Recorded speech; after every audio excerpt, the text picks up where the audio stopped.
Mak info iki tak duduhi jalur iki mak ya. Ya lek sing wis ngerti ya meneng wae, aja omong-omong.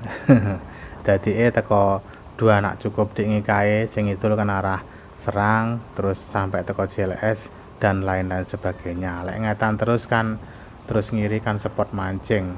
Nggen spot mancing nek lurus terus tembuse dalan iki mak ya. Dalan iki.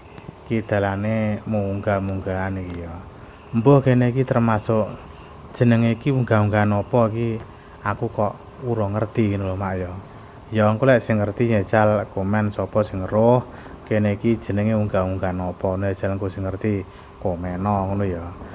Lek sing arah ngidul Margomulyo sisih kidul sing jurusan Pangurjoke kan unggah-unggahan tumpak suru mak jenenge. Mergane kae kan neng dusun tumpak suru ngono lho. Lah lek kene iki piye ya nggih unggah-unggahan iki nek perbatasan ngono lho, perbatasan desa antara desa Margomulyo karo Bumi Ayu ngono lho. Lah iki lek tak arani unggah-unggahan Bumi Ayu engko wong Margomulyo ya ora trima wong sebagian dari unggah-unggahan iki ya sik wilayah Margomulyo. Lah perbatasane kan iki lho. Lah sing unggah-unggahan dhuwure iki semelu Bumi Ayu. Dusune lek sing kene iki kulon dhewe ngene iki ya masuk Mbanaran mak ya. Ya lek salah minta maaf. Lah iki lho. Kan ya ngene iki to, gunung kan wis ngene iki, menggok kanan kiri, munggah medun, kadung munggah ya munggah iki jan mayat ngene iki.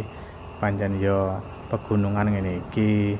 Iki lek lurus terus iki engko tembuse ya Prapatan Binangun kok kulon mak ya. Iki lurus engko ngliwati bar Bumi Ayu Panggung Asri, Salam Rejo, terus Sumber Kembar, engko Binangun.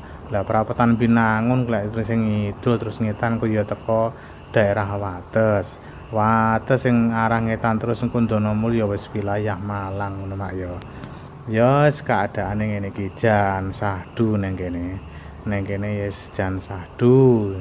Pokoke ya kira-kira lek awan ya awani isis lho ning dhuwur ngene kira-kira. Lah kene iki Mbanaran mak ya. Ya, matur suwun wis ndelok videoku sampe entek, aja lali dipidhet jempole. Sing urung follow di-follow, sing urung subscribe di-subscribe.